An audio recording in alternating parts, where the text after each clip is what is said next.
Hi, it's Xavier and welcome to my bonsai retreat. And guess what we're doing today? This Atropurpureum maple, common Japanese maple, needs to be repotted. It was put in this about 5 years ago, and this has probably got to be one of the most difficult species I find to deal with. You can't propagate them, they certainly don't go from cuttings. I've tried air layering them, not a chance. Useless. In fact, I've tried to develop any sort of ramification on this. Not a chance. It does the one flush somewhere in the middle of the year and it pretty well stays as you see it. Now, I know that looking at this, there's a blindingly obvious problem there. Nothing on that side. And I did think of putting some sort of structure there to explain it away, but before I do that, I do think there might be room for a thread graft.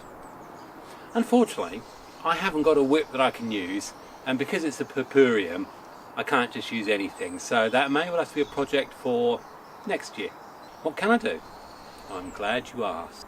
Before the rains, frost, snow, sleet and hail come down for the next 3 days, I'm going to quickly get out of this old soil, have a look and see the root structure we have got, and decide pond basket or decent pot. Now this one did have a sister tree and it was really nice, and I thought I was going to be able to get a great base from it, air layer it, and everything will be wonderful in the world. And if you have a look on my website, way back in 21 probably, you'll see some brilliant diagrams about it, but alas, it failed and the tree died as well. So I'm very careful about what I do with this one. Anyway, let's get it out of the pot, shall we? Okay. Good old, oh gosh, nearly broke all the branches then. No wonder these things don't live long with me. Okay, let's see how it comes out. Alright, well, got a fine network of roots I can see there. Soil looks quite good actually. Not entirely convinced it needs repotting, but we'll have a look. We'll have an explore anyway. I think I need to get into a different pot regardless. We've got a lot of surface roots up here. Obviously we don't want to keep the weeds. A little network there, you can see. See, the trouble with that database is that as I get busier, I'm sure I forget to fill stuff in, because I don't know about you, but that does look like it's been repotted in the last 4 years. It certainly doesn't look root bound. It's not looking too bad, to be honest. It's certainly probably left it there for another couple of years. Well, certainly, I'm glad I did repot it, and yeah, it was definitely 4 years. There is a lovely set of roots growing out radially, and I know it didn't have that before, but there's a lot of mud in there. I can do some clipping around here, get rid of some roots I don't want, and have a good examination and see just what that root mass is looking like. But yeah, very nice. Let's get this washed, shall we? Okay, well, very happy with the root system.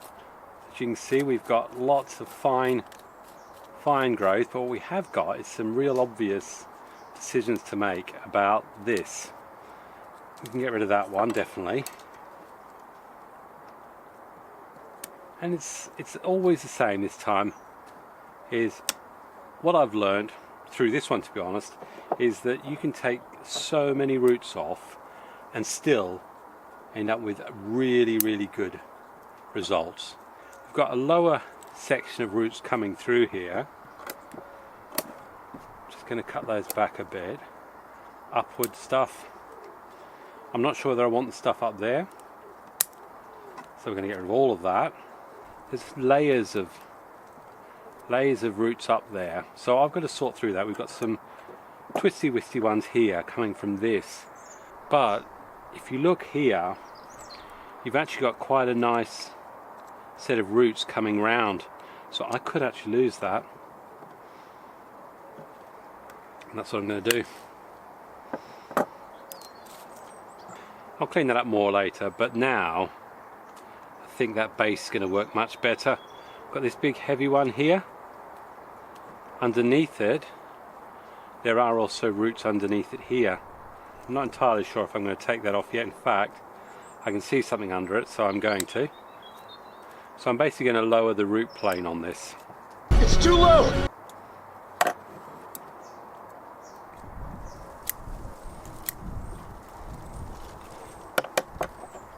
This big heavy one here is crossing. Got this one here. Now I could push it down. Which is what I might do, is push it downwards. Very heavy one down here though, which I think we can use much more effectively. Where I can remove stuff I will. Where I can thin it out I will as well. And the amount of roots you take off is entirely subjective. As little or as much as you feel confident and happy doing, to be fair. It can always be a daunting prospect for someone who's quite new to this. But certainly this has been reduced to nothing 4 years back. Alright, let's get it up where I can do with it properly. Okay, well, my hand's gone blue. It's actually only 6 degrees out here. Goodness knows what I'm doing. But this will go in the cold frame afterwards because we have got another 3 or 4 days of just below freezing. I took off a load of roots. There were a lot crossing, but interestingly enough, and I don't know how well you can see, but in the base there, what I had managed to do 4 years ago was remove a lot of what was in the centre. So that's all just readily growing out. All I want to do is make sure I don't miss any here. We've got a big long one. I'll just get rid of that. So we've got a nice sort of central part there. And that's as far as I want to go this time. There's still some issues in there which I'll resolve next time I repot. Still haven't fully decided about this big chunk here. So let's get into a pot, shall we? In the end, I couldn't find something that was either deep enough or wide enough that would allow those roots to continue to develop out. So it's actually gone into a deep training pot again, which possibly isn't really a bad thing. I still have something to resolve with a branch there, so let's be honest, it's not the finished article, so why waste a bonsai pot on it? From my perspective anyway. I mean, I did play around with the idea of putting it in this one here, and if it had been a little bit deeper I might have. Also if it had a better securing point I might have. But sometimes you've got to remember that the aim of this is to really develop a lot more roots, because I want a lot more vigour at the top of the tree. So we've got the roots nicely spread out. Continue to keep them moist and damp. Now I have got a small base plate underneath the centre of that root mass, but already it's fairly well defined in there, so I'm quite happy we're not going to have too much problem with that. So now I just need to tie that in.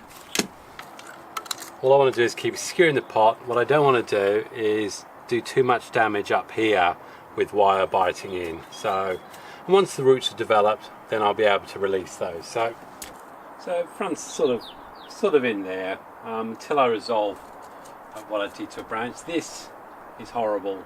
So I mean, there is a lot about this maple that I really don't like. I don't like you either. You know, I've had it since 2015, so I sort of feel I owe it something. And who knows, perhaps if it gets a lot healthier, we may get a lot more shoots coming from it. And there is a lovely base on this for the root base spread. Okay, so that's how it's going to be for the next sort of 2 or 3 years. Primary aim, get those roots developing. Now, there are a few issues up top, not the least this very, very straight branch here. Even through there it's looking that way, and we've actually got 3 from the same point. I mean, it may be that there could be some radical decisions made, you know, removing one of these two, perhaps this branch, removing it, maybe removing this lower one, so that you just have this big trunk coming up. Then with this gone, you've just got the 2 going outwards. Certainly not decisions I need to make now, but I'll give it a spin and you let me know what you think could be the solution for this one. And please, please don't say the bonfire of shame. Very, very slow grower, these Atropurpureums. You know, I don't like it as a variety, I'll be honest. You know, I don't like that I can't get cuttings, and I don't like that I never seem to get more than one flush. What I do need to do though is there's bits of dead stubs and some obvious stuff I can get rid of. I'll get rid of the stubs here. This is so long, but I really wanted something right back here, and I think I'm going to try and get the tree to do exactly that. We've got two nice ones in close here, these here, stub. Again, this length is just so long. Just wondering if I can just encourage it to, you know what? See if we can encourage it to put something further out there. It's the same with this one. It's just no good having these great big long internodes. Just no matter how much I sort of worry about the fact it may die back and we'll get nothing back, it's no good. It's just no good. So just here, it's absolutely perfect. Two subdivisions, and we've got two that are going to come from there. But the problem is, the direction they're going to take it is totally wrong. Got a little small one here. Certainly, with that that internode junction there, I could actually, in the late May, once these have gone off, see if I can get something from there. Here, this is going in and out. It's just going the wrong way. I'm wondering whether I can wire that. I mean, there's another big problem with this one here. I mean, the bark's already starting to really cork over, and that is pretty well right angle. It's horrible. If I cut that off though, I've then got such a clear straight point. It makes me wonder whether maybe I take this whole section off, and then concentrate on this, and this. Bring the height of the tree down. I'd consider just taking this off, but we've already got such a horrible scar here with just one branch. I'm not sure whether that would achieve anything. I think I made a mistake. Of course, you could just break it. That solves the problem really easily. Oh well. I was about to ask whether I'd be able to wire that in place, but clearly the answer's no. Okay. Well, that's incredibly straight, without any other defining branch up there. We're going to do something I hadn't expected I was going to be doing today, but then that's me and bonsai. You've all watched me before. It's gone. Might make it easier for us to make some decisions, actually. Oh, I'm starting to wonder if that can come off, you know. Say, for example, if I did that, bring the thing back in, did that, keep that going for now. The problem with using that back branch is it is leaning quite a long way back, so if your front's in there and you remove this, well, I know it's very brittle, so there's no point trying to bend it. Of course, what could happen is I'm going to get some budding coming from here. So until we know for sure, what we're going to do, I'm going to cut that back, cut that back, cut that back. I mean, that's going to be too long. What I really need is this to send out buds from here. That's a horrible knob. Do you know what? Let's just resolve it now. And with that in mind, I don't like that either. Truthfully, that can need to come back as well. Hands up if you thought it was going to get this bad. Oh dear. I'd hate to give me a really valuable tree. That would be a nightmare, wouldn't it? Strangely, even though there's some obvious design issues here, it looks better for being shorter and tighter, if you know what I mean. Even giving that a spin. Tell you what, I'm going to give it a spin like that. Now put your comments and tell me what you think we should do. I'll go slowly round, have a good look at it. For the damage and carnage I've caused, I already like it a lot better. It just seems a lot more in scale to the trunk as well, and I can really see us removing this, to be fair. Even to the point where we just concentrate on two and remove the lower one.